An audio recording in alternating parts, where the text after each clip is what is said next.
안녕하세요. 자, 드디어 이제 2021년 부동산 공법 백선 특강 시간까지 왔습니다.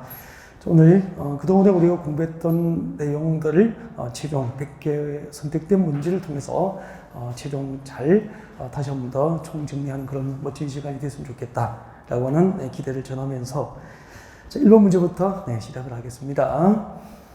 자, 국토교육법상 광역계획군의 지정 그리고 광역도시계획에 관련된 설명으로 틀린 것은 1번 광역계획군은 국토교통부 장관 또는 도지사가 지정한다. 맞죠? 네, 광역계획군은 국장 또는 도지사가 지정합니다.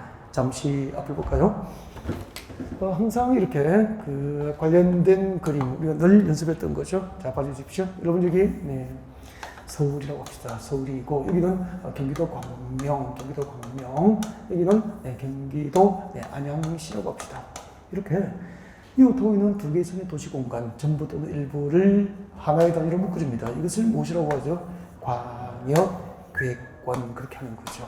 자, 그때 자, 왼쪽은 서울특별시, 오른쪽은 경기도 광명, 안양이니까 광역계획권이 두 개 이상의 시도가 나라국에 걸치게 됩니다.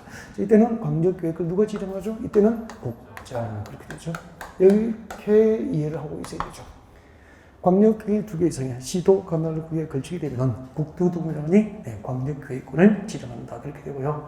이때 광역도시계획은 누가 수립하죠? 광역도시계획은 관계되는 시도지사 협의해서 공동 수립하고 그 다음에 시도지사 공동 수립한 광역도시계획은 누구에게 승인받죠? 국장, 국토교통부장부터 승인을 받아야 한다. 이렇게 쭉 연결되는 거죠. 그 다음에 여기는 경상남도 양산입니다. 경남 양산시죠.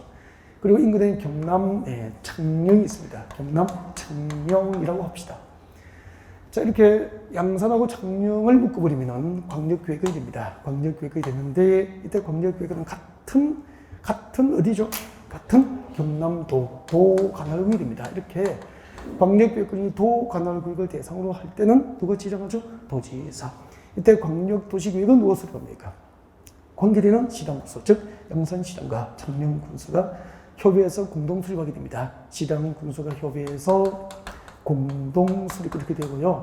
시당군수가 수립한 광역도시계획은 누구에게 승인받죠? 관할도지사 승인을 받도록 그렇게 하고 있죠. 네. 그 다음에 관계되는 시당군수, 양산시당과 청년군수가 협의해서 도지사에게 공동 수립을 요청할 수 있다, 없다? 있다. 그러면은 관할도지사는 공동 수립 요청은 시당군수가 공동 수립할 수도 있고, 그 다음에 시당군수와 협의를 거쳐 요청하면 단독으로 도지사가 수립할 수 있다, 없다? 있다. 이렇게 시당군수의 요청으로 도지사가 수립한 광역도시계획은 국토부 장관의 승인, 내 승인입니까? 제외입니까? 제외. 우리 연습 많이 했던 부분이죠. 그래서 1번 다시 봅니다. 광역계획은 국토교통부 장관 또는 도지사가 지정합니다. 그리고 시당 또는 군수가 협의를 거쳐 요청하면 관할도지사가 단독으로 광역도시계획을 수립할 수 있고 3번 위 도지사가 광역도시계획을 수립한 도지사는 국토부 장관의 승인을 받지 않는다. 정답은 3번이 되는 거죠. 4번 국토교통부 장관, 시도지사, 시당 또는 군수가 기초조사를 실시한 경우에는 기초조사 정보체계를 의무적으로 구축해서 운영을 해야 되고요. 그리고 5번 그 변동사항은 몇 년마다? 5년마다 확인하고 결과를 반영토록 하고 있죠. 3번이 정답이고요. 1번 문제는 낯선 지문 없을 거예요. 평소 우리가 연습을 많이 했던 부분이죠. 갈수록 이제 낯선 것들이 서서히 나옵니다. 2번 국토교육법상 도시군 기본계획이죠. 도시군 기본계획에 관련된 설명으로 옳은 것은 잠깐만요. 네. 자, 도시군 기본계획입니다. 자, 이렇게 되죠. 제일 위에 이제 우리 국토교육법상 국토교육체계에서 광역도시계획을 공부했죠. 지정된 광역계획권 단위로 장기적인 발전 방향을 제시합니다. 광역도시계획 그렇게 하죠. 그 밑에 자, 광역도시계획 아래에 무엇이 있습니까? 한 개의 도시나 군 단위를 수립하는 도시 또는 군 단위를 수립하는 도시군 계획이 있습니다. 도시군 계획이 있고 그 도시군 계획에는 두 가지가 있죠. 도시적과 군적의 장기적인 발전 방향과 목표를 제시합니다. 뭐죠? 도시군 기본계획 그리고 광역도시계획과 도시군기본계획에서 장기적인 목표를 제시하면 그게 부합될 수 있도록 도시지역과 군지역을 관리하기 위해서 구체적인 정책 6개를 정책으로 입안하고 결정하면 도시군기본계획 그렇게 하죠. 도시군기본계획이 무엇입니까? 라고 하면 우리는 이렇게 개념을 정리했을 겁니다. 기억납니까? 네, 도시군기본계획이란 잘 보세요.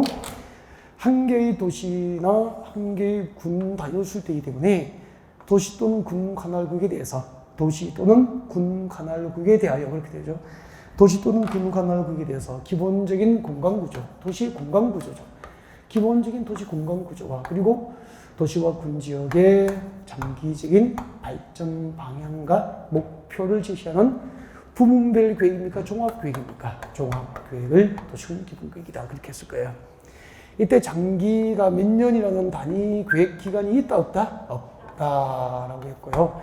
그 다음에 이제 공간구조 계획은 이런 뜻이었죠. 자, 여러분 여기는 부산이에요. 부산이면은 이만큼은 네, 앞으로 주택지 위주로 개발할 거야. 그래서 주거 공간을 이쪽에 배치할 거야. 그런 얘기죠. 그 다음에 이쪽에는 녹지 보존을 위한 공간으로 할 거야. 여기는 업무 중심의 사업. 여기는 유통 기능 중심의 사업. 그리고 여기는 산업단지 조성을 위한 공간, 여기는 문화, 스포츠 시설 위주로 도시 공간을 배치할. 이게 공간 구조예요. 이렇게 한 개의 도시나 군 단위로 도시의 공간 구조와 그리고 그 도시의 장기적인 발전 방향을 지시하는 교육이 도시군 기본계획인데 가장 강조한 게 이거죠. 도시군 기본계획을 누가 수립합니까? 또 이제 수업 중에 외우고 있는지를 이제 스스로 막 체크하고 있겠죠. 도시군 기본계획이 누굴까? 누가 수립했을까? 네, 이렇게 설명했을 겁니다. 도시군 기본계획은 도시군 계획이니까 한 개의 도시나 군 단위를 수립하는 거죠. 그래서 도시는 누가 수립하죠? 관할, 시장. 군지역은 누구죠? 관할, 군수. 아니어도 되죠. 그래서 제일 큰 도시부터 누가 수립하죠? 서울은 서울시장, 6대 광역시는 광역시장, 세종특별자치시장, 제주특별자치도의사, 그리고 시지역은 시지역, 군지역은 군수 이렇게 되는 거죠. 중요한 게 뭐냐면 도시군 기본계획 수립에 대한 예외 규정이 있었다 없었다. 근데 오직 관할, 시장, 군수만 수립할 수 있다. 강조드린 거고 광역자치단체장이 수립한 도시군 기본계획은 승인에 관한 규정이 있습니까? 없습니까? 승인 받아야 한다는 규정 그 자체가 없어. 승인 규정이 없는 게 특징이에요.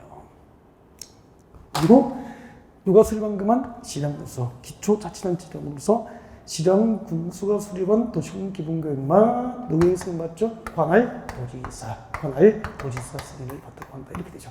이 정도만 기본을 가지고 가도 좀 든든하죠.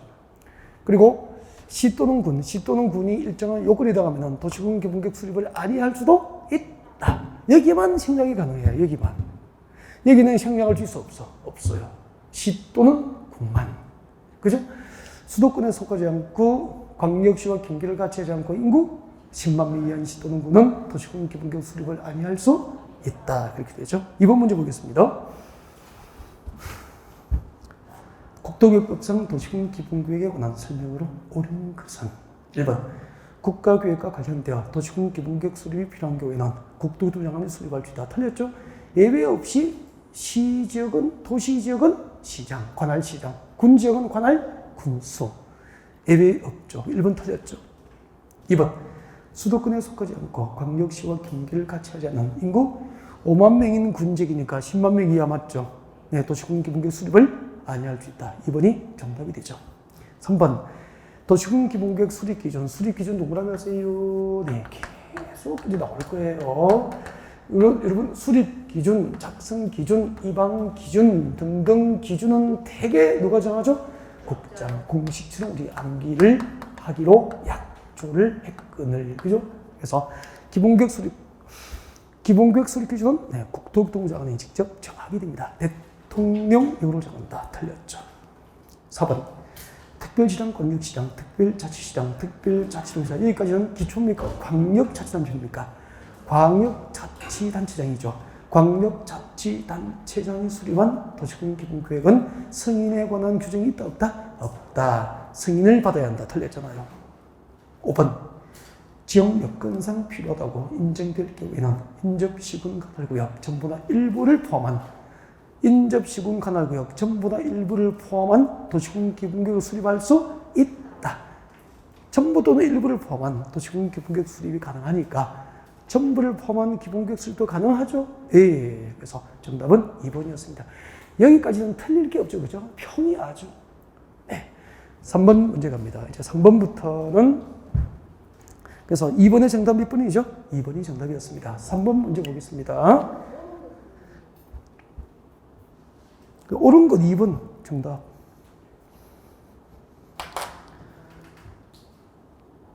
수립할 수 없다고 5번이 없다가 아니고 있다 정말요. 자 보겠습니다. 그 다음에 3번 문제 보세요. 이 3번 문제는 전체를 복습할 거예요. 그래서 자 지금 이게 해설이니까 앞에 집중하시고요. 네. 자 기본수나 여학집 등에서 우리가 많이 연습했던 거 최종 점검이니까 이제 여기 보시고 집중해서 한번 딱 마지막 점검에 같이 점검할 수 있는 기회가 됐으면 좋겠어요. 필기 일치하지 말고요. 이제 필기하실 필요 없죠. 네, 같이 보시고 집중해요. 자, 한 개의 대지가 두 개의 용도지에 걸쳤을 때, 네, 자, 이렇게 됐죠. 한 개의 대지 1000제곱미터입니다. 1000제곱미터가 두 개의 용도지에 걸쳤습니다. 제1종 일반 주거지입니다. 1종 일반 주거지에 700제곱미터요. 그리고 제2종 일반 주거지에 300제곱미터에 걸쳤다라고 하면은 한 개의 대지를 사는데 두 개의 용도지에 걸쳐 있는 거야. 집 지을 때 건폐율 용적률을 어떻게 적용하고 건축자는 어디 용도지에 건축자를 받는지 기준이 필요하니까 법을 만든 거예요. 이때는 우리 국토교육을 어떻게 하죠? 한 개의 대지가 두 개의 용도지에 걸치면 둘 중 작은 면적이 얼마? 330 정도 이하가 있으면 있어 없어요? 있죠. 있으면 330 정도 이하, 둘 중 작은 면적이 330 정도 이하가 있으면은 이걸 외워야 된다고 그랬죠. 여기 집 지을 때 건폐율과 용적률을 뭘 정하죠? 가중평균값으로 상정된 건폐율과 용적률 기준을 정합니다. 그 다음에 건축제한은 둘 중 가장 넓은 지역, 여기는 뭐죠? 제1종 일반 주거지 얘기죠. 그래서 둘 중 넓은 용도지야. 가장 넓은 그렇게 되죠. 가장 넓은 용도 지역 등에 적용이 될 건축제한 규정이 적용됩니다. 여기까지 조문이 익숙하지 않으면 안 돼. 이거 한 10번 정도 반복해. 익숙하지 않은 사람은 나는 교재 딱 펼치면 됩니다. 교재 딱 이렇게 밑줄 끄는 거다 읽으면 된다니까. 필기할 필요 없죠. 이게 안 되면은 진짜 문제 접근이 안 돼. 이거 꼭 해서 챙길지도 그렇게 하시고. 그런데 잠깐만요. 1000제곱미터인데 만약에 여기 600제곱미터 걸치고 여기 400제곱미터 걸칠 수도 있잖아. 그럼 둘 중 작은 면적이 330m 이하가 있어 없어? 없잖아. 없으면 어떻게 되죠? 각각.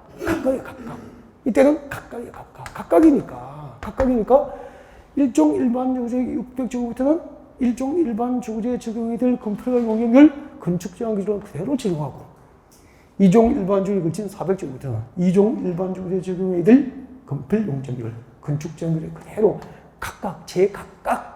각각의 용도지에 대해서 각각의 건폐율 규정 등이 적용된다 이 말이에요. 단 한 개의 대지가 두 개의 용도지에 걸쳤는데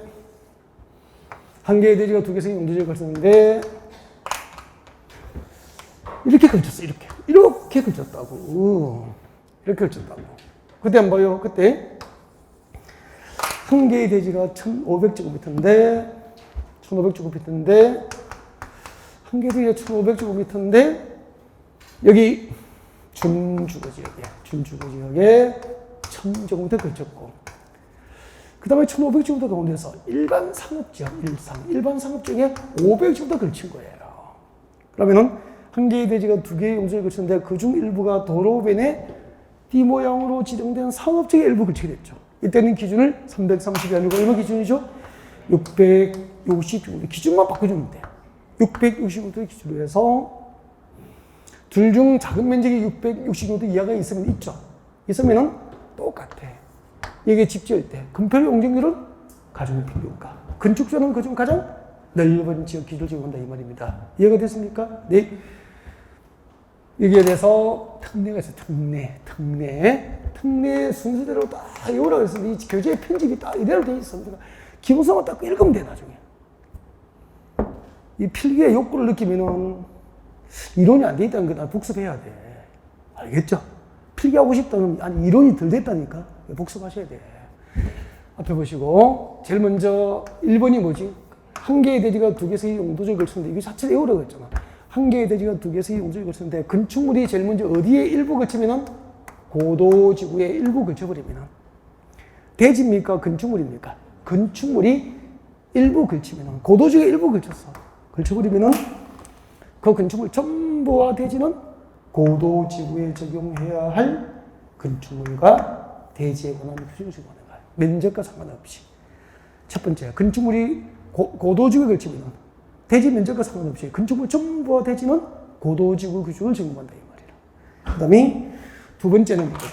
두 번째는 한 개의 대지가 두 개의 용도지구에 걸쳤는데 한 개의 대지가 두 개의 용도지구에 걸쳤는데 건축물이 어디에 걸치면 두 번째? 방화지구. 방화지구 안팎에 걸치게 됐지. 방화지구와 그 밖에 용도지구에 걸치게 된 거야. 그때는 그 건축물 전부와 대지입니까? 건축물 전부입니까? 그 건축물 전부만 방화지구 안의 건축물 규정에 따라서 내화 구조나 불연제로 쓰게 된다 그랬죠. 대지에는 방화지구 규정이 적용돼야 안 돼. 안 되니까 여기 대지에 방화지구에 걸치지 않게 건축물을 건축하면 여기는 이 건물은 방화지구 안의 규정을 적용받지 않는 거라. 무슨 말인지 알겠죠? 근데 방화지구하고 그 밖의 지역 사이에 무슨 벽? 방화벽으로 구획되면은 방화벽, 하염의 확산을 막을 수 있는 벽이잖아. 그러니까 하염의 확산을 막을 수 있는 벽을 쌓았으니까 여기에 화재가 발생하더라도 밖의 건물은 안전하잖아. 그래서 방화벽으로 구획되면은 방화벽으로 구획된 밖의 건축물 부분은 방화지구 안의 건축물 규정을 적용하지 아니한다. 중요해요. 그 다음에 세 번째 특례가 뭐죠? 한 개의 대지가 두 개의 용도지역을 쓰는데 녹지지역과 그 밖의 지역을 지게 됐죠. 녹지지역에 700제곱미터, 그 밖의 용도지역 아무나 하면 되죠. 춘주구 지역에 300제곱미터 거치게 된 거예요. 이때는 한 개의 대지가 녹지지역과 그 밖의 용도지역을 지면 각각의 용도지역에 적용해야 할 건축물과 대지역을 적용합니다. 각각. 그래서 녹지지역에 걸치다는 이야기가 나오면은 각각의 그렇게 오라고 그랬잖아. 근데요 녹지지역 건축물이 봐요 한 개의 대지가 두 개의 용도지역을 쓰는데 왼쪽이 녹지지역이다. 녹지지역 건축물이 어디에 걸치느냐면은 고도지구에 걸치거나 방화지구에 걸치더라도 이거하고 똑같아. 그럼 녹지지역 건축물이 고도지구에 걸치더라도 그 건축물 전부와 대지는 고도지구에 적용이 될 건축물과 대지구를 적용한다 이 말입니다. 그 다음에 녹지지역 건축물이 방화지구에 걸치더라도 그 건축물 전부만 방화지구에 적용해야 될 건축물 규정을 적용받는 거예요. 이때도 방화벽으로 구획되면은 밖의 건축물 부분은 방화지구 안의 규정을 적용하지 아니한다 이렇게 됩니다. 여기까지는 올해 나올 가능성이 유력하죠, 유력해. 그래서 저 뒤에 다시 한 문제 더 있어. 이것만 다 만든 문제가 있다니까. 저 뒤에. 일단은 3번 문제를 풀어야 되죠. 3번 문제 봐요. 국토교육법상 한 개의 대지에 1,500제곱미터가 그림과 같이 용도지역에 걸친 경우 해당 대지에 대한 건폐 용적률의 적용이 옳은 것은 건축지 아닙니까? 건폐가 용적률입니까? 건폐가 용적률 적용이 옳은 것은 그렇게 되어 있습니다. 고개를 드시면 설명을 드리겠습니다. 자, 봐주세요. 이렇게 되죠. 자, 한 개의 대지가 두 개 이상의 용도지역에 걸치게 됐죠. 몇 개의 대지죠? 3개. 3개의 대지에 걸쳐 있습니다. 800, 200, 나머지는 500 그렇게 되어 있네요. 여기 자연녹지 지역에 500제곱미터 걸쳐 있습니다. 자연녹지 지역에 500제곱미터. 계획관리지역입니다. 계획관리지역에 200제곱미터 걸쳐 있습니다. 200제곱미터 걸쳐 있고요. 그 다음에 제3종 일반주거지역에 800입니다. 제3종 일반주거지역에 800제곱미터 걸쳐 있습니다. 그럼 한번 봐요. 한 개의 대지가 두 개의 용도지역에 걸쳤는데 녹지지역과 그 밖의 용도지역에 걸쳐 있는 거 맞죠? 그러니까 우리가 배우기를 조금 전에 녹지지역과 그 밖의 용도지역에 걸쳐 있는 건 각각이죠. 각각 각각이야, 각각. 제각각이야. 그러니까 봐요. 이쪽에 하고 이쪽에는 각각이야, 각각. 그러면은 자연 녹지 지역 500제곱미터는 자연 녹지 지역 500제곱미터에 집지할 때는 자연 녹지 지역에 적용해야 될 금표의 용적률 규정이 적용되겠죠? 자연 녹지 지역에 적용해야 될 자연 녹지 지역에 적용해야 될 금표가 용적률 규정을 적용해서 집을 지어야 돼요. 맞죠? 근데 그 밖에 용도지역이 한 개입니까? 두 개입니까? 두 개잖아, 이제. 그냥 따져야죠. 그래서 일단 따져보니까 둘 중 작은 면적이 335도 이하가 있어, 없어? 있네. 있으면은 금표의 용적률은 뭘 적용하죠? 금표의 용적률은 가중평균값이죠. 금표의 용적률은 가중평균값이 적용됩니다. 건축 제한을 물어서면은 건축 제한은 그중 넓은 용도지니까 건축 제한은 이 전부가 뭐죠? 3종 일반주거죠. 그렇게 되겠죠. 건축 제한이라면은 금표의 용적률은 가중평균값이 정답이 됩니다. 맞죠? 그래서 이 정도 문제를 풀었으면 연습했으면 이거보다 더 난이도가 높진 않거든요. 은근히 모의고사에서 비슷하지만 은근히 어려워요. 정답은 몇 번이죠? 3번. A하고 B는 금표율과 용적률은 가중평가값. 자연녹지적은 자연녹지적에 적용이 될 금표율과 용적률 규칙 그대로 적용하게 됩니다. 4번. 국토교육법상 성장관리계획구역에 관한 설명으로 옳은 것을 모두 고른 것은 성장관리계획구역도 나올 수 있죠? 가능성이 높죠. 신설됐으니까. 자, 성장관리계획구역 복습해 보겠습니다. 이게 해설이죠. 항상 제가 강의할 때 가장 강조하는 게 뭐죠? 정확한 개요를 이해해라. 개념을 알아라. 그러니까 성장관리계획이 무엇인지 알면 절반이라는 거죠. 그래서 제 강의를 들으신 분들은 성장관리계획이 이게 뭐죠? 라고 하는 말하는 연습을 하시라고 그러죠. 6개월 공부해놓고 성장관리계획이 뭐죠? 라고 할 말이 없고 성장관리계획이 무엇이죠? 라고 물으면 묵묵부답이면 안 된다는 얘기죠. 그래서 성장관리계획이 무엇인지 항상 기본 설명합니다. 여러분 여기는 부산이에요. 부산은 용도지역이 어떻게 되죠? 크게 4가지가 있습니다. 네, 주거, 상업, 공업, 녹지지역이 있는데 주거, 상업, 공업, 녹지지역이 있는데 부산시 행정구역인데 도시지역이 아닌 것도 있죠. 행정구역은 부산시인데 관리지역이 있어 없어? 있어요. 농림지역? 있어요. 일부 자연환경보전지역도 있어요.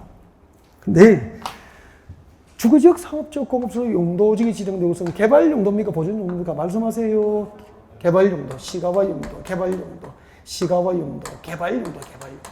그리고 부산시 주거지역, 상업지역, 공업지역은 미개발된 상태로 있습니까? 대부분 개발이 완료되어 있습니까? 대부분 개발이 이미 개발이 끝났다는 거지. 그래서 지금 부산시청에 들어가면은 부산시청에 가보면은 부산시 주거지역, 상업지역, 공업지역에서 땅 사서 개발이 허가 신청된 건수가 몇 건 있어 없어? 별로 없어. 건수가 별로 없어. 그럼 주로 개발 허가 신청은 어디에 많다는 거죠? 이쪽에. 녹지지역, 관리지역, 농림지역, 자연환경 보전지역은 개발 용도가 아니고 뭐죠? 유보, 개발이 유보된 유보지역이거나 아니면은 개발 용도입니까? 보전지역입니까? 보전 목적으로 용도지역이 지금 보전지역이라고. 그럼 여기는 대부분이 미개발된 땅이 많이 있으니까 개발 허가 신청 이쪽에 대부분 몰려 있는 거야. 근데 봐요. 누구는 땅 사서 전원주택 짓고, 누구는 그 옆에다가 공장을 지어버리고, 누구는 그 옆에다가 또 뭐 상가를 지어버리고. 그러면은, 그죠. 상가에 위락시설. 그 다음에 공장, 주택이 뒤섞이면 난개발이잖아. 근데 개발할 수 있도록 허가만 해주고 도로나 기반시설 확충을 해주면 도시기능이 발휘가 안 될 거 아닌가. 그래서 여기. 녹지적, 관리적, 농림적, 자연환경 보존적의 성장 개발을 관할 시청 군청에서 뭐 하려고? 관리하려고 수립한 계획이 성장관리계획이에요. 그래서 성장관리계획 수립할 수 있는 용도적은 기억해야 되죠. 녹지, 관리, 농림, 자연환경 보존적의 성장을 관리하려고 즉 수립한 계획이 성장관리계획이기 때문에 성장관리계획에 따라서 이 지역은 허가받은 개발 행위를 해드린 거죠. 예를 들면 성장관리계획으로 개발이 허가만 해주는 거 아니고 뭘 해주죠? 도로 등 기반시설 배치 규모에 관한 상을 성장관리계획으로 정합니다. 주차장 만들어주고 공원 만들어주고 학교도 지어줘요. 그 다음에 블록별로 여기는 주거 용도 위주로 개발허가를 해줄 거야. 여기는 유통시설 위주로 개발허가 해줄 거야. 여기는 산업시설 위주로 개발허가 해줄 거야. 여기는 전원주택이나 스포츠 문화 시설 위주로 개발허가 해줄 거야. 그러면 난개발 맞잖아요. 건축물의 용도 제한을 하죠. 지역적 특성에 맞춰서 용도 제한을 하잖아. 그리고 이렇게 계획에 따라서 말 잘 들으면 성장관리계획에서 건폐허가 운영주를 그냥 둡니까? 완화해 줍니까? 완화해 주는 거죠. 이런 것을 내용으로 이렇게 녹지적, 관리적, 농림적, 자연환경 보존의 성장을 관할 시청군청에서 관리하기 위해서 수립하는 계획이 성장관리계획이니까 성장관리계획은 국토교통부 장관 또는 시도에서 수립합니까? 관할 시청군청에서 수립합니까? 관할 시청군청. 그러니까 성장관리계획을 누가 지정합니까? 아니어도 되는 개념을 하면 누가 지정하죠? 서울은 서울특별시장, 광역시는 광역시장, 시는 특별시장, 제주특별시장, 시장 군수가 성장관리계획 구역 지정도 하고 성장관리계획 수립도 하고 그렇게 되는 거야. 그러니까 뭐예요? 개요를 알면 아니어도 되잖아. 이게 쭉 재워서 해결할 문제는 아니지 않느냐는 얘기입니다. 문제 풀겠습니다. 4번. 국토교육법상 성장관리계획구역에 관한 설명으로 옳은 것은 모두 골라라. 모두 골라라. 기억. 국토교통부 장관 또는 시도지사는 성장관리계획구역을 지정할 수 있다. 틀렸잖아요. 누가 지정한다고? 특, 광, 특시, 특도, 시장, 군수. 그냥 외우라고 안 했죠? 개요를 알면 이해가 되는 거잖아요. 이것도. 그 다음에 주거지역 중에서 개발 수요가 많아서 무질서한 개발이 진행되고 있는 지역의 전부나 일부에 대해서 성장관리계획을 지정할 수 있다. 성장관리계획은 주상공은 이미 개발이 끝났기 때문에 성장관리계획구역 지정 대상이 아니죠. 지정 대상은 뭐죠? 녹지, 관리, 농림, 자연환경 보존지 그렇게 되는 거죠. 틀렸어요. 지금 성장관리계획구역에서 개발행위 또는 건축의 용도를 변경하려면 당연히 어디에 맞아야 됩니까? 성장관리계획에 맞아야 되지. 성장관리계획에 의해서 건축자를 맞는 거예요. 5죠. 5. 몇 년마다? 5년마다. 성장관리계획은 5년마다 타당성 여부를 검토해서 정비를 하도록 합니다. 5. 그리고 성장관리계획으로 뭘 정하죠? 줄 거죠? 기반시설 배치 규모 줄 거요. 그 밑에 건축물의 용도 제한 줄 거요. 건폐율, 용적률 등을 성장관리계획의 내용을 하는 거 맞죠? 성장관리계획은 무엇을 내용으로 합니까? 성장관리계획구역의 기반시설 배치 규모, 건축물의 용도 제한에 관한 사항, 건폐율, 용적률 등을 따로 정하는 계획이었잖아요. 5. 비용. 성장관리계획이 수립된 계획관리지역의 건폐율과 용적률은 각각 건폐율은 50, 용적률은 125. 꼭 외워야 돼, 이거. 이미 별표해놓고 다시 외워, 다시. 잊어버리니까 시험 치기 전에 다시 봐야 된다니까. 암기 꼭 하셔야 돼. 그리고 줄까요? 생산관리적, 농림적, 자연녹지적 건폐율이 본래 얼마죠? 20이잖아. 근데 성장관리구역이 지정된 생산관리, 농림, 자연환경 부지를 얼마를 완화해주죠? 10%를 완화해서 30% 이하에서 조류를 정할 수 있게 됩니다. 꼭 암기해야 됩니다. 허가 신청된 개발행위가 성장관리구역 내용에 어긋나지 아니하야 허가해줍니다. 맞습니까? 네, 당연히 봐요. 이 성장관리계획이 지정된 지역에서 개발허가 신청을 하면은 성장관리계획이 어긋나면 허가해줘, 안 해줘? 아까 용도 제한 한다 그랬죠? 여기는 주거시설 위주로 개발허가 해줄 거야 라고 계획을 해놨는데 거기다가 공장 짓기다 우기면은 허가 안 되잖아요. 그래서 성장관리계획구역에서 허가 신청된 개발행위는 성장관리계획 내용에 어긋나지 아니하여 허가될 수 있다. 그래서 옳은 것을 모두 그러면은 기억 내용 빼면 되죠? 네. 그래서 3번이 정답이 됩니다. 넘어가겠습니다. 5번. 국토교육법상 도시군관리구역 위반, 도시군관리구역 위반에 관련된 설명입니다. 틀린 것. 1번. 둘 이상의 시도의 시도 밑줄 거요. 시도에 걸쳐 지정하는, 시도하면 딱 떠올라야 돼. 서울, 경기도는 시도 맞죠? 부산, 경남은 시도 맞죠? 충남, 대전시도 시도 맞죠? 전남, 강주, 강력시도 시도 맞죠? 이 탁 떠올리라고. 이렇게 시도에 걸쳐서 지정하는 용도지역, 용도지구, 용도구역 지정을 위한 도시군관리 누가 위반하죠? 국장. 그러니까 나중에 복습할 때는 뭘 복습하죠? 도시군관리구역 중에서 국토교통부 장관의 위반 대상 모두를 복습해야 되죠. 맞죠? 국토교통부장이 위반할 수 있는 대상 가장 대표적으로 외운 게 뭐죠? 국가계획이죠. 국가계획과 관련되어 도시군 관리계획 위반이 필요한 경우에는 누가 위반하죠? 국장. 그 다음에 둘 이상. 그 다음에 이제 이거잖아. 둘 이상. 시군입니까? 시도입니까? 시도에 걸쳐서 지정되는 용도지역, 용도지구, 용도구역. 그 다음에 두 개 이상의 시도 관할 구역에 걸쳐서 시행되는 사업계획 중 도시군 관리계획으로 결정이 될 사항이 포함된 경우. 이렇게 복습이 이렇게 돼요. 이렇게. 넓힙니까? 좁힙니까? 넓게. 그 다음에 이거 하면은 도지사 위반 대상도 당연히 복습이에요. 도지사 위반 대상. 도지사 위반 대상은 이게 이제 둘 이상, 시도입니까? 시군입니까? 시군. 이거만 다 돼요. 시군. 둘 이상의 시군 관할 구역에 걸쳐서 시행되는 사업계획 중 도시군 관리구역을 위반해야 될 대상이 포함된 경우, 이런 식으로죠. 시도, 시군 딱 비교하면 되죠. 그 다음에 도지사가 직접 수립하는 사업계획이죠. 도지사가 직접 수립하는 사업계획 중 도시군 관리구역으로 결정이 될 사항이 포함되어 있으면 누가 위반하죠? 당연히 도지사. 이렇게 되는 거죠. 2번. 주민은 자연녹지지역과 계획관리지역과 생산관리지역의 산업유통개발지구 지정을 위한 위반을 제한할 수 있고, 맞습니까? 산업유통개발지구는 도시군 관리계획 위반 제한 대상이고, 어디에 그 대상지는 용도지역이 반드시 자연녹지, 계획관리, 생산관리지역이 되잖아요. 그중 중심이 뭐죠? 계획관리지역이 되니까. 그중 50% 이상은 어디에 해당되게 됩니까? 계획관리지역에 해당되게 됩니까?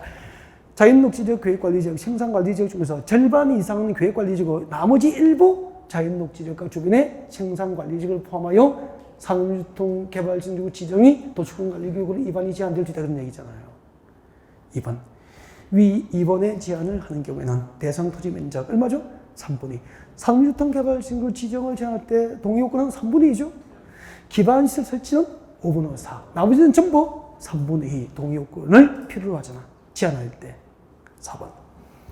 위 2번의 제한을 도시군관리계획 위반에 반영할 것인지 여부를 결정할 경우에는 중앙도시계획위원회와 지방도시위원회 심의를 거쳐한다. 틀렸죠?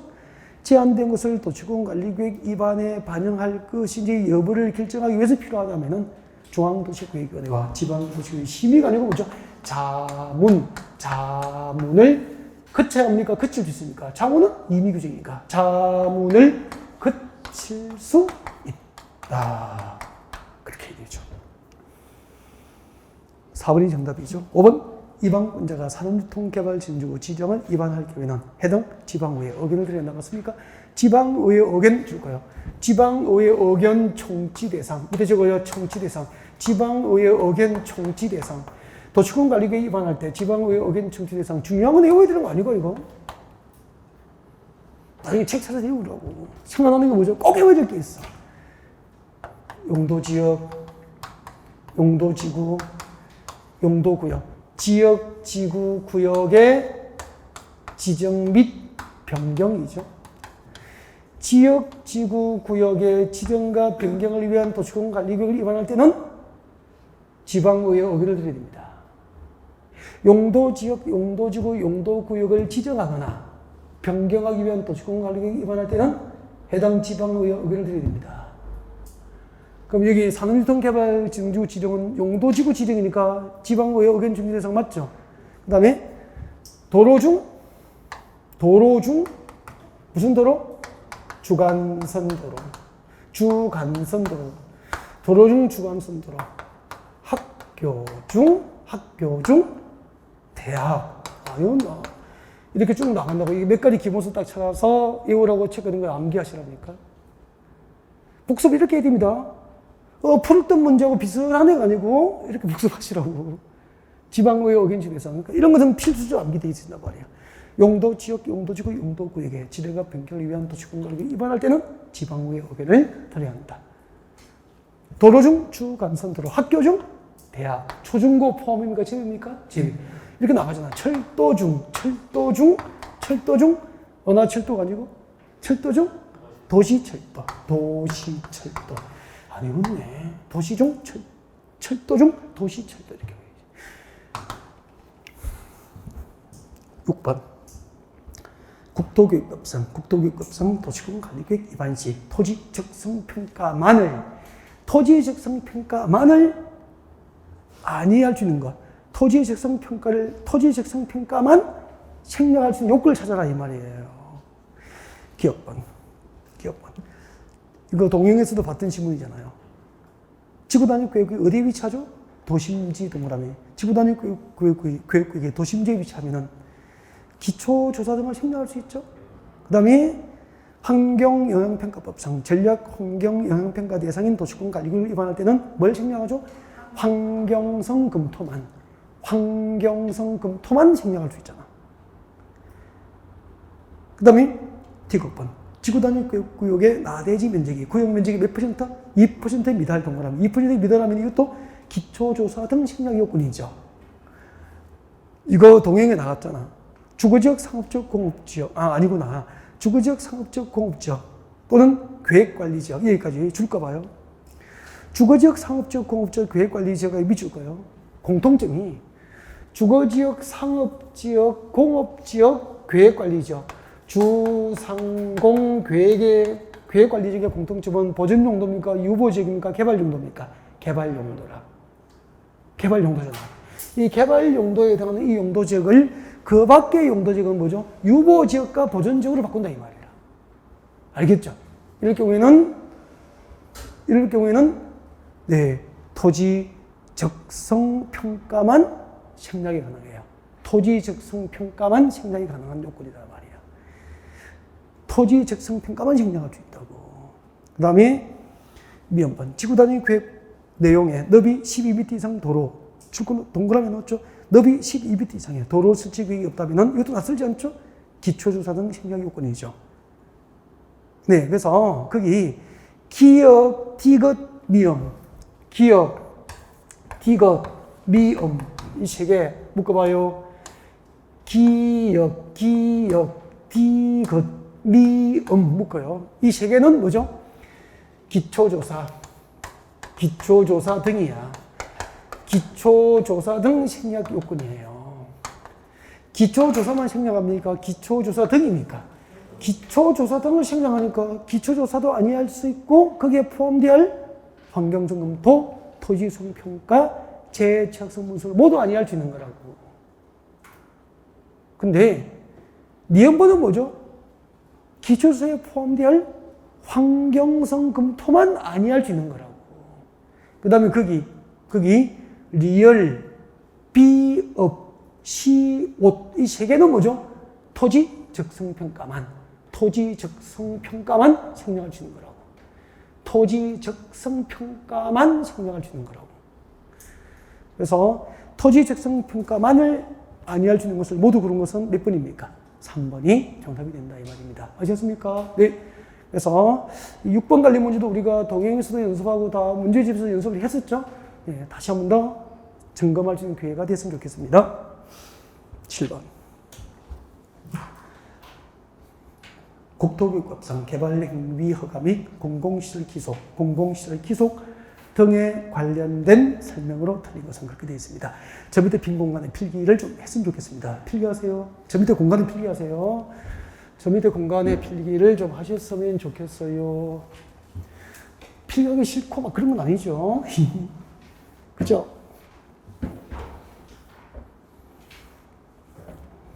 제목, 공공시설 귀속. 잘하지 않거든요, 수업 시간에. 근데 이렇게 한 줄씩 들어가면 당황할 때가 있으니까 정리해주는 게 좋죠. 공공시설 귀속. 공공시설 귀속. 이게 가끔 지문에 들어가요. 가끔 들어가서 당황하거든요. 자, 공공시설 귀속. 이걸 전달하기 위한 문제를 보시면 돼. 시행자가 개발이 허가받는 자가 행정청이야. 개발행위 허가를 받은 자가 행정청. 일대하고 비행정, 일대하고 달라, 이제. 개발이 허가받는 자 행정청일 때하고 비행정청일 때를 구분하면 돼요.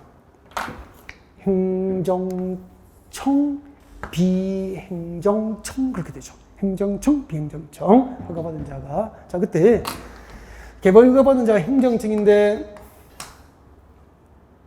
개발 허가받은 자가 행정청인데 허가를 받아서 일정한 지역을 개발하잖아. 일정한 지역을 개발하는데 옛날에 면사무소가 있었다? 면사무소가 있었는데 개발되면 이제 도시가 되니까 뭐로 바꾸냐면 이게 면사무소 대신에 뭘 설치하죠? 주민자치센터를 설치하는 거지. 주민자치센터를 설치할 수 있는 거잖아. 종래의 공공시대에 대체되는 새로운 공공시를 설치했잖아. 이거는 누구 거, 이건 누구 거 그 얘기예요. 이해가 되죠? 그때 개발허가 받은 행정 책임에는 새로 설치된 공공시설, 새로운 공공시설, 저거요? 새로운 공공시설. 새로운 공공시설이 뭔지 알겠죠? 새로 설치된 공공시설을 말합니다. 새로운 공공시설. 새로 설치된 공공시설은 앞으로 그 시설을 관리해야 될, 그 해당 시설을 관리해야 될 관리청에 무상으로 기속돼요. 관리청 무상 기속입니다. 관리청에 무상으로 기속됩니다. 새로 설치된 공공시설은 앞으로 그 시설을 관리해야 될 관리청 무상 기속이에요. 그리고 개발허가 받은 자의 행정청이 아닙니다. 행정청이 아닌 경우에도 새로운 공공시설은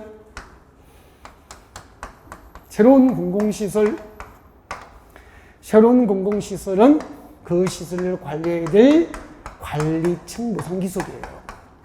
그러면은 공부도 기술입니다. 어쩌나요?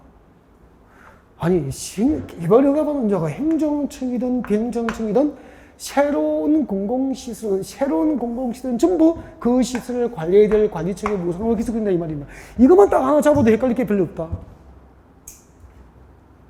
새로 설치된 공공시설은 개발허가 받은 자 행정이든 비행정이든 전부 앞으로 그 시설을 관리해야 될 관리청에 무상양도 가능해요. 무상으로 기속된다 이 말이야. 이것만 잡아도 그게 답 찾는다. 이게 기술이라고. 이거 새로 설치된 것은 전부 행정이든 비행정이든 허가받은 자 행정청이든 비행정청이든 그 시설을 관리할 관리청의 무상기속 이거 외워도 된다니까. 단 새로운 공공시설에 대체된 종전의 공공시설, 종전의 공공시설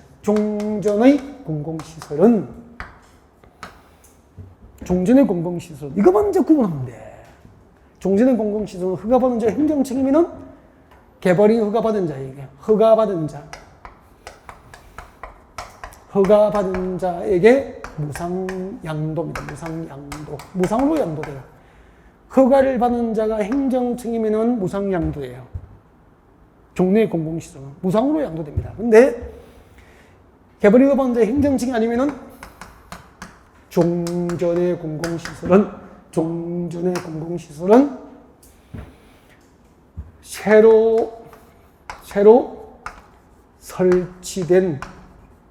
새로 설치된 공공시설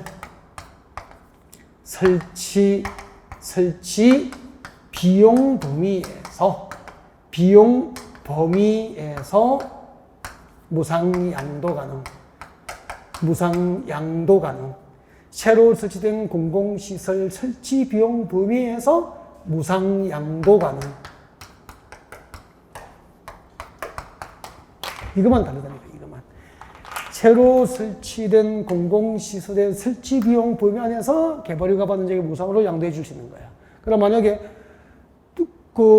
면사무소 철거하고 새로 주민자치센터를 만들었는데 주민자치센터 설치 비용이 50억이면 50억 범위 안에서만 개발허가 받은 자에게 무상으로 양도해 줄 수 있는 거야. 그 범위를 넘은 것은 양도해줘 안 해줘? 무상양도가 아니에요. 그래서 결국은 행정이든 비행정이든 종전의 공공시설만 양도 방법이 조금 다를 뿐이죠. 허가받은 자 행정청이면은 전부 무상양도. 비행정은 그 개발허가 받은 자가 새로운 공공시설 설치하는 설치 비용 범위 안에서 무상양도 가능. 됐습니까? 그러니까 종전의 공공시설만 이렇게 다르고요. 새로 설치된 공공시설, 허가받은 자 행정이든 비행정이든 전부 개발허가 받은 자에게 개발허가 받은 자에게 그 시설 관리해야 될 관리청에 무상으로 기록되는 거예요. 이렇게. 7번 보겠습니다. 국도교육법상 개발인 허가 및 공공시설 기속에 관련된 설명으로 틀린 것은 1번 개발허가 받은 자가 행정청인 경우입니다. 행정청인 경우 새로 설치된 공공시설은 그 개발허가 받은 자에게 무상으로 기속되고 여기까지 맞죠? 단 종전의 공공시설은 그 시설을 관리할 관리청의 무상으로 기소되는 게 아니고 종전의 공공시설은 허가받은 자에게 무상 양도 가능하죠. 개발 허가 받은 자에게 무상으로 양도할 수 있다.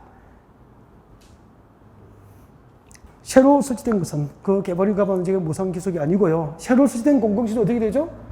관리청의 무상 기속이죠. 해당 시설을 관리해야 될 관리청의 무상 기속.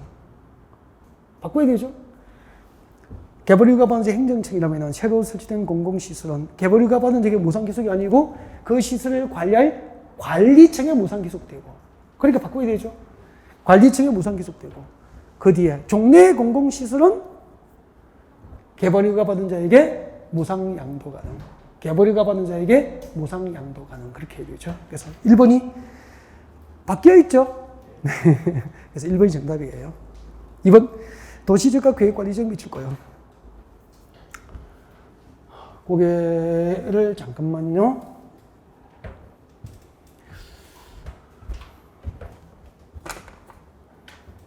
이 그림을 나갈 때까지 안 지우려고 하니까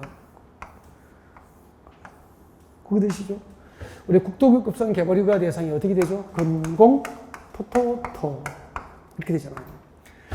토가 뭐죠? 첫 번째 토가 뭐죠? 토지 형질 변경은 개발휴가 대상이잖아. 두 번째가 뭐죠? 토석의 채취. 세 번째가 뭐죠? 토지 분할. 그렇게 되잖아요. 그때 토지 형질 변경과 토석 채취의 개발행위를 할 때, 토지 형질 변경과 토석 채취의 개발행위를 할 때 어디에서? 도시지역과 계획관리지역 안에서. 도시지역과 계획관리지역 안에서 토지 형질 변경과 토석 채취를 할 때, 자, 임도 설치.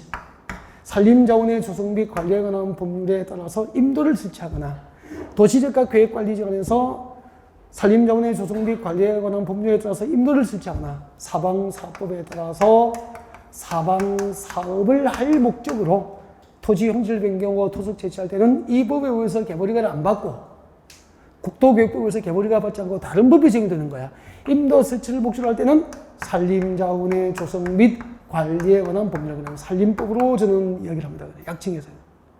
이 법이 적용되고, 임도 설치에 대해서는 사방사업법이 적용됩니다. 사방사업법이 적용됩니다. 무슨 말인지 알겠습니까? 네? 앞으로 도시지역과 계획관리지역의 산림 안에서, 도시지역과 계획관리지역의 산림 안에서 임도를 설치하거나 사방사업을 목적으로 토지 형질 변경하고 토석 채취하면은 국도교육급상 개발허가 대상입니까? 다른 법이 적용됩니까? 다른 법. 임도 설치를 목적으로 할 때는 산림자원의 조성 및 관리에 관한 법률, 사방사업을 목적으로 할 때는 사방사업법을 적용한다. 그런 뜻이에요. 이해가 됐습니까? 이게 좀 낯설면은, 이게 낯설 수밖에 없죠. 수업할 때 이거 강조 안 하거든. 그래서 이런 것은 별표 딱 해서 좀 많이 읽어둬요. 보완하라고. 이런 걸 하나씩 챙기려고 듣는 거예요. 네, 공공시설 기속 이런 거. 그 다음에 3번. 도시군계획 사업에 의한 행위는 이 법상 허가를 받지 아니한다. 맞죠? 도시군계획 사업에 의한 행위는 사적 개발입니까? 공적 개발입니까? 공적 개발은 개발 허가 대상에서 제외되잖아요. 그 다음에 재복구를 위한 응급조치 목적인 개발 행위는 허가 없이 할 수 있죠. 단 몇 개월? 1개월 이후에 사후 신고가 필요합니다. 1개월 이내에 사후 신고를 요하게 되죠. 그 다음에 자, 허가받은 사업기간, 개발행위 사업기간을 단축합니다. 단축 동그라미. 부지 면적 5% 범위에서 부지 면적을 확대합니까? 축소합니까? 축소하는 변경은 경미하잖아. 그 변경에 관하여 변경 허가를 받지 아니한다. 그렇게 되는 거죠. 네. 좀 쉬었다가 8번 문제 진행하겠습니다.